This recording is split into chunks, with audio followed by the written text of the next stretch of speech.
안녕하세요. 행복한 TV의 유토입니다. 잘들 지내시죠? 오늘은 지구별 여행자 두 번째 시간 한번 볼까 하는데요. 류시아님은 인도를 여러 번 여행하면서 인도에 대한 매력을 흠뻑 느끼는 분 같아서 너무너무 부러웠습니다. 이 책을 읽을수록 인도에 한번 가보고 싶다는 생각이 점점 강해지는데요. 오늘은 영혼을 위한 음식 한번 볼까 합니다. 한 가지가 지루하면 모든 것이 지루한 법. 점심을 먹으려고 식당 안으로 들어가는데 카운터에 앉아있던 주인 남자가 영어로 말했다. 때가 지나선지 식당에는 손님이 별로 없었다. 내가 창가 자리로 가서 앉자 주인 남자가 메뉴판을 들고 다가왔다. 종업원을 무척 부려먹게 생긴 끝이 둥글게 꼬부라진 콧수염을 한 풍채 좋은 남자였다. 그는 테이블에 앉은 파리 한 마리를 메뉴판으로 후려쳐서 아득한 뇌사 상태에 빠뜨린 뒤 아무렇지도 않게 내 앞에 펼쳐놓았다. 식당은 손바닥만 한데 메뉴에는 북인도 음식이든 남인도 음식이든 없는 게 없었다. 몇 년 동안 인도 대륙을 헤매 다닌 끝에 모처럼 제대로 된 싸구려 식당을 발견한 것이다. 뭘 먹을까 입맛을 다시며 메뉴판을 들여다보고 있는데 옆에서 지켜보던 주인 남자가 또 말했다. 생각을 너무 많이 하면 식욕을 잃는 법. 그리고 나서 그는 말했다. 사람이 메뉴를 먹을 수는 없는 일이요. 아무리 메뉴를 들여다본다 해도 배가 부를 리 없어. 세상의 책이 다 그런 것처럼. 맞는 말이었다. 메뉴가 아무리 다양해도 그것으로 허기를 채울 수는 없는 일이었다. 어쨌든 나는 배가 고파 허리가 꼬부라질 지경이었다. 그래서 우선 버터 난 2인분과 그것을 찍어 먹을 달 한 접시 그리고 알루본다 4개를 주문했다. 양이 많을지도 모른다는 생각이 들었지만 남으면 싸갖고 가서 저녁 때 먹으면 될 일이었다. 나는 또 갈증을 식힐 겸 시원한 망고라시 한 잔을 먼저 부탁했다. 내가 어렵사리 주문을 마쳤는데도 식당 주인은 받아 적을 생각은 하지 않고 콧수염만 잡아당기며 서 있었다. 그러더니 말하는 것이었다. 세상에 전시되어 있는 것들이 전부 자기 것이 될 수 있다고 생각한다면 그은 오산이요. 어떤 건 그림의 떡이란 걸 알아야만 하오. 내가 영문을 몰라 쳐다보자 그는 설명했다. 이 메뉴판에 적힌 것들도 마찬가지요. 보다시피 오늘은 종업원들이 결혼식에 갔기 때문에 식당엔 나밖에 없어. 무슨 수로 그 많은 걸 나 혼자 다 만들겠소? 실망이 이만저만 아니었다. 진작에 설명할 일이지 메뉴판까지 갖다 주고서 그렇게 말하는 이유를 알 수 없었다. 너무 허기가 져 화를 낼 기운조차 없었다. 나는 힘없이 물었다. 그럼 어떤 게 그림의 떡이고 어떤 게 진짜 떡이죠? 그가 말했다. 그걸 구분하는 것이 바로 삶의 지혜 아니겠소? 어리석은 사람들은 대개 그림의 떡인 줄 모르고 달려들다가 인생을 망치곤 하거든. 뭘 어떻게 하라는 건지 이해가 가지 않았다. 점심 한 끼 먹으러 왔다가 잘난 체 하는 식당 주인의 설교로 허기를 채우는 꼴이 되고 말았다. 그러고 보니 카운터 위의 벽에는 코끼리 신상과 함께 그의 영적 스승들로 보이는 성자들의 사진이 나란히 걸려 있었다. 내가 허무한 표정으로 앉아있자 남자는 주방으로 들어가 뚝딱거리며 뭔가를 만들기 시작했다. 나는 다른 식당으로 갈까도 생각했지만 왠지 독특한 곳이라는 생각이 들어 명상하는 셈치고 앉아있었다. 그날 나는 그 이상한 식당 주인으로부터 힘얼근 라시 한 잔을 얻어 마셨고 그 다음엔 전날 만든 게 틀림없는 사모사, 인도 만두죠. 몇 개로 허기를 채운 뒤 별 볼 일 없는 음식을 하나 더 얻어 먹었다. 한 가지가 나오면 다음 음식이 나오기까지 너무 오래 걸려 금방 배가 고팠다. 싸갖고 가서 나중에 먹고 자시고 할 것도 없었다. 말끝마다 명언을 늘어놓기 좋아하는 그 식당 주인은 내가 음식값 계산을 하고 있자 또 한마디 했다. 돈 계산을 하기보다는 더 많은 노래를 부를 것. 그는 마치 머리에 두른 터번 속 어딘가에 힌두 성자가 쓴 두툼한 명언 사전을 숨겨 갖고 있는 사람 같았다. 내가 식당 문을 나서며 또 봅시다 하고 인사를 하자 그가 얼른 되받아쳤다. 그렇게 말할 때마다 신이 미소 짓고 있는 게 보이지 않소? 우리가 내일 보게 될지 다음 생에 보게 될지 어떻게 알겠소? 별로 먹은 것도 없이 명언으로 헛배가 부른 하루였다. 이튿날 아침 나는 다음 생에 보게 될지도 모른다는 식당 주인의 지적이 틀렸음을 증명하기 위해서라도 그 식당으로 다시 갔다. 어제와는 달리 식당이 활기에 차 있었다. 종업원들도 분주히 오가고 외국인 여행자 몇몇이 둘러앉아 자기들이 여행한 나라에 대해 이야기를 나누고 있었다. 한 여성은 티벳에도 가고 네팔과 스리랑카도 다녀온 모양이었다. 그녀는 네팔에 일주일밖에 있지 않았는데도 벌써 네팔 전문가가 다 되어 있었다. 쉬지 않고 자신들의 경험담을 주고받는 여행자들 사이로 어제 그 식당 주인이 메뉴판을 들고 왔다. 나는 아침부터 눈앞에서 잔인한 살생이 벌어지는 걸 막기 위해 얼른 테이블에 앉은 파리들을 쫓아냈다. 그가 메뉴판을 내려놓으며 건너편에 앉은 여행자들 들으라는 듯이 말했다. 인도에서는 인도만 생각하고 네팔에선 네팔만 생각할 것. 그 말에 나도 모르게 웃음이 나왔다. 여행자들은 서로 만나면 자신이 여행한 다른 장소를 이야기하기에 바쁘다. 인도에선 네팔 이야기를 하고 네팔에선 인도 이야기를, 뭄바이에선 캘커타 이야기를 하는 것이다. 대부분의 삶이 그렇듯이 우리는 지금 이 순간에 살면서도 언제나 어제와 내일을 이야기한다. 명언을 좋아하는 식당 주인이 그것을 놓칠 리 없었다. 메뉴판을 들여다보고 있는 내게 그가 말했다. 진리는 단순한 것이요. 마살라 도사를 먹을 때는 마살라 도사만 생각하고 탄두리 치킨을 생각하지 말 것. 그렇게만 할 수 있다면 당신은 어디서 무엇을 하든 행복할 것이요. 그런 의미에서 나는 아침으로 마살라 도사 한 접시를 주문했고 마살라 도사를 먹으면서 오로지 마살라 도사만 생각하려고 노력했다. 여기서 마살라 도사는 속에 야채를 다져 넣은 인도식 팬케이크라고 합니다. 식당 주인 라자 고팔란 씨와 함께 그날 오전 나는 장을 보러 갔다. 함께 갔다기보다 그가 시장 바구니를 들고 나서길래 나도 엉겁결에 따라간 것 뿐이다. 신선한 생강, 검은 후추, 감자, 갖가지 향신료 등을 사갖고 돌아오는데 한 신사가 서류 가방으로 우리를 밀치며 바쁘게 지나갔다. 고팔란 씨가 가만히 있을 리 없었다. 그는 허둥대며 걸어가는 신사 양반의 뒷꼭지에 대고 직격탄을 날렸다.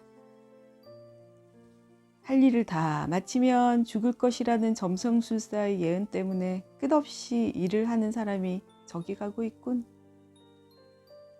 그의 명언은 어느덧 한편의 우화를 읽는 것이나 다름없었다. 달리기를 멈추면 죽을 것이라는 점쟁이의 예언을 들은 사람들처럼 우리는 쉬지 않고 어딘가를 향해 달려가고 있지 않은가. 장을 보고 돌아오니 벌써 점심때였다. 나는 또다시 치밀하게 메뉴판을 검색하며 라자 고팔란 씨의 식당에 앉아 있었다. 그런데 메뉴판 한쪽에 베지터블 브리아니와 베지터블 플라우가 나란히 적혀 있었다. 둘 다 밥에 야채를 섞은 음식이라고 영어로 설명이 붙어 있었다. 내가 라자 고팔란 씨에게 물었다. 베지터블 브리아니는 뭐고 베지터블 플라워는 뭐죠? 손바닥을 뒤집으며 라자 고팔란 씨가 말했다. 약간은 같고 약간은 다르. 애매하기 짝이 없는 대답에 내가 재차 물었다. 그럼 무엇이 같고 무엇이 다르죠? 그러자 고팔란 씨가 메뉴판을 회수하며 말했다. 둘 다 먹어보쇼. 그럼 무엇이 같고 무엇이 다른지 알게 될 테니까. 지식은 돈으로 살 수 있지만 경험은 돈으로 살 수 있는 게 아니요. 그런 다음 그는 내가 말릴 사이도 없이 주방을 향해 외쳤다. 여기 베지터블 브리타니아와 베지터블 플라워 1인분씩. 결국 나는 본의 아니게 점심을 2그릇씩이나 먹어야 했다. 직접 먹어보니 두 음식의 미묘한 차이를 알 수가 있었다. 베지터블 브리아니는 오렌지색으로 물들인 밥에 야채와 말린 야자, 해바라기 씨, 땅콩과 아몬드 등을 넣은 일종의 볶음밥 같은 것이었다. 그리고 베지터블 플라워는 그것과 약간은 같고 약간은 달랐다. 그 맛의 정확한 차이를 알고 싶은 사람은 인도에 가서 직접 먹어볼 일이다. 라자 고팔란 씨의 예리한 지적대로 삶의 중요한 것들은 직접 경험해야만 자신의 것이 되는 법이니까. 어제 내가 앉았던 창가 자리에서는 한 서양인 친구가 양고기 요리를 시켜 먹으며 투덜거리고 있었다. 자기가 설명을 들은 것과는 맛이 차이가 있다는 것이었다. 아니나 다를까 계산대 쪽에서 칠리 소스와도 같은 명언이 배달되었다. 음식과 메뉴판이 서로 다를 때는 메뉴판을 믿지 말고 음식을 믿을 것. 과연 그다운 지적이었다. 우리는 얼마나 자주 자신이 기대한 것과 실제의 것이 다르다고 불평을 하는가. 하지만 그 서양인은 자신이 주문한 음식이 영 마음에 들지 않는지 계속해서 불만에 찬 얼굴이었다. 자극적인 인도 향료가 쉽게 입맛에 맞을 리 없었다. 짜고 맵고 쓰디 쓴 삶의 여러 양념들처럼. 그날 오후 나는 근처의 티벳 하우스를 방문한 뒤 어김없이 라자 고팔란 씨의 식당에서 저녁을 해결했다. 인도 음식이 가진 매력도 매력이지만 한 접시의 명언을 대여섯 개쯤 얹어 내오는 독특한 식당 주인이 자꾸만 보고 싶어졌다. 내가 선택한 저녁 메뉴는 소박한 인도 음식 탈리였다. 탈리는 값이 싸고 맛있는 대중적인 음식이다. 스테인레스로 만든 둥근 식판에 제공되는데 밥과 수프, 반찬 등이 칸칸이 담겨 있다.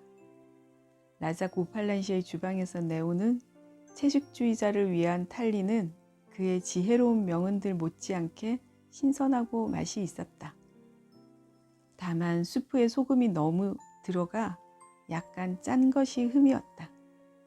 내가 그 점을 지적하자 기다렸다는 듯 라자 고팔란 스승께서 말씀하셨다. 음식에 소금을 집어넣으면 간이 맞아 맛있게 먹을 수 있지만 소금에 음식을 넣으면 짜서 도저히 먹을 수가 없어. 인간의 욕망도 마찬가지요. 삶 속에 욕망을 넣어야지 욕망 속에 삶을 집어넣으면 안 되는 법이요. 그의 명언은 오래 씹을수록 향이 나는 소프와 같다는 생각이 들었다. 소프는 인도 음식을 먹고 나면 접시에 담겨져 나오는 풀씨처럼 생긴 작은 열매로 그것을 씹으면 음식 냄새가 제거되고 입안에 향기가 더해진다. 라자 고팔란 씨의 명언이 바로 그 소프와 같았다. 책이 아니라 삶에서 얻은 지혜를 그는 적절히 영혼의 양식에 버무릴 줄 알았다. 온갖 향신료를 빻아 음식에 향을 내듯 그는 몇 개의 톡 쏘는 명언으로 영혼을 향기롭게 하는 재주를 지녔다. 인도 음식이 다른 나라 음식보다 향이 강한 것처럼 라자 고팔란 씨 역시 인도의 식당 주인답게 독특하고 특별한 향을 지닌 사람이었다. 그와의 만남으로 나는 인도의 모든 식당 주인들을 새로운 눈으로 바라볼 수 있게 되었다. 그것이 그가 지닌 마술과도 같은 힘이었다. 인도 대륙에 널려있는 지저분하고 먹을 것 없는 수많은 식당들이 라자 고팔란시 덕분에 마치 우화책 속의 식당들처럼 내 안에 신비롭게 자리 잡았다. 그날 밤 나는 야간 열차를 타고 멀리 오리사주로 떠나야 했다. 아쉬운 작별을 하고 식당을 나설 때 라자 고팔란시는 인도 만두 사모사 몇 개와 함께 마지막으로 고독한 여행자에게 어울리는 명언 하나를 선물했다.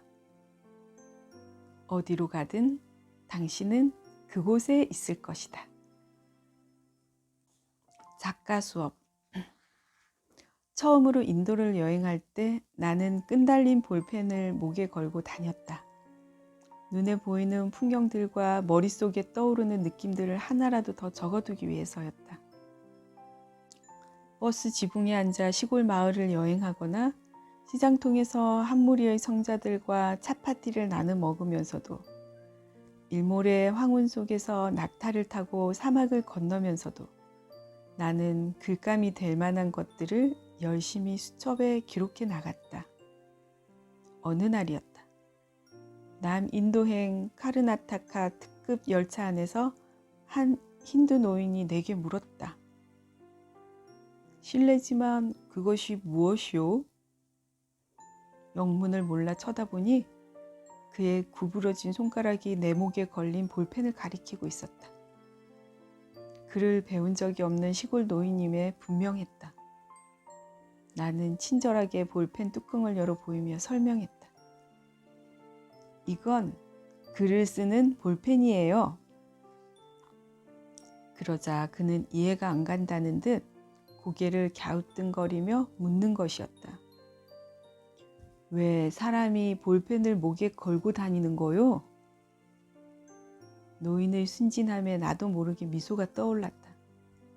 노인뿐 아니라 옆에 앉은 다른 승객들도 호기심 어린 눈으로 나를 바라보고 있었다. 그 당시 인도는 물자가 부족해서 목에 거는 볼펜은 둘째치고 일반적인 필기구들도 구하기가 어려웠다. 나는 그들에게 작가 수업을 시키듯 권위 있는 목소리로 말했다. 난 글을 쓰는 작가입니다. 좋은 글을 쓰려면 끊임없이 메모를 해야만 하죠.